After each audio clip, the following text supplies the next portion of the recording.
आपली इंद्रिये बहिर्जगतात वावरत असतात. बाहेरील जगात जे काही घडत असते त्याची नोंद इंद्रियांकडून घेतली जात असते. बाह्य जगात जे काही घडते त्यातून मेंदूमध्ये विचारांची प्रक्रिया सुरू होते. विचार मनाची शांतता, निवांतपणा, संतुलन बिघडवू शकतात. प्रत्येक विचाराची वेगळी अशी एक वेव्हलेंग्थ असते. विचारांमुळे विशिष्ट प्रकारच्या भावनांची आंदोलने निर्माण होतात. काही वेळा त्यामधून आपल्याला छान वाटते, तर काही वेळा त्या आंदोलनाचा स्वतःला खूप त्रास होतो. मन अस्वस्थ होते, मनात विचारांची गर्दी होते. विचारांचे अस्तित्व जोपर्यंत सूक्ष्म पातळीवर असते तोपर्यंत ते जाणवतही नाही. करीत असलेल्या कामात तोपर्यंत व्यत्यय येत नाही. नको असणारे विचार आपण दूर ढकलीत राहतो, पण ते साठत राहतात.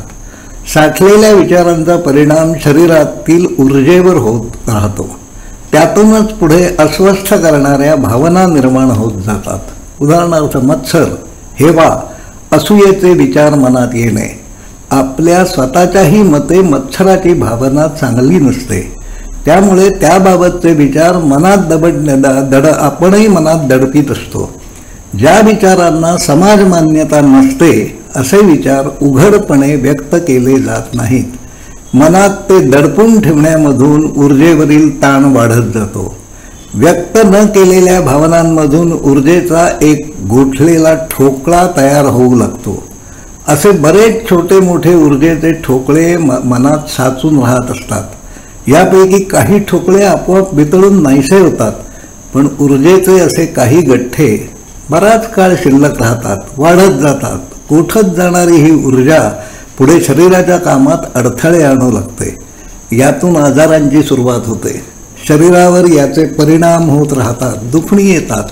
मनोधारणेमुळे किंवा अनुवंशिकतेने शरीरात ज्या कमकुवत जागा असतील त्यावर याचा सर्वात जास्त परिणाम होतो. आपल्या शरीरात आजार प्रवेश करतो.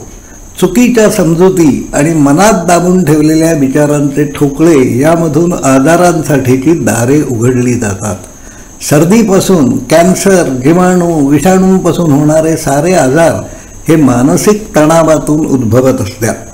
आपल्या मनात कोणते विचार येतात, ते तसे काय येतात याच्या मुळाशी जाण्याचा प्रयत्न सहसा केला जात नाही. आपण नेमके कसे आहोत हे आपल्यालाच माहीत नसते. आपण स्वतःला नीट ओळखतो का? याचे उत्तर नाही असे आहे. आपल्याला काय आवडते, काय नावडते हे आपल्यावर होणाऱ्या संस्कारांवर, आपण ज्या परिसरात राहतो त्यावर अवलंबून असते. त्यामुळे जे आपल्याला आवडत नाही ते सारे मनात दडपले जाते. आपण तसे नाही असा आव आणण्याचा प्रयत्न माणसे करीत राहतात. मनात जे काही विचार येत राहतात ते जसेच्या तसे व्यक्त करण्याची हिंमत आपल्यात नसते. आपण चांगले वाईट जसे आहोत तसे स्वतःला स्वीकारता यायला हवे. आपली खरी ओळख स्वतःला व्हायला हवी. यासाठीचे प्रयत्न आपणच करायला हवेत. यावर काही उपाय आहेत का?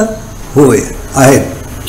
साखळकर सर असताना विष्णुगुप्त प्रकल्पात अशा विषयांवर संवाद होत असत. ज्या विचारांमुळे विशिष्ट भावना मनात येते ते विचार जाणीवपूर्वक मनात आणा.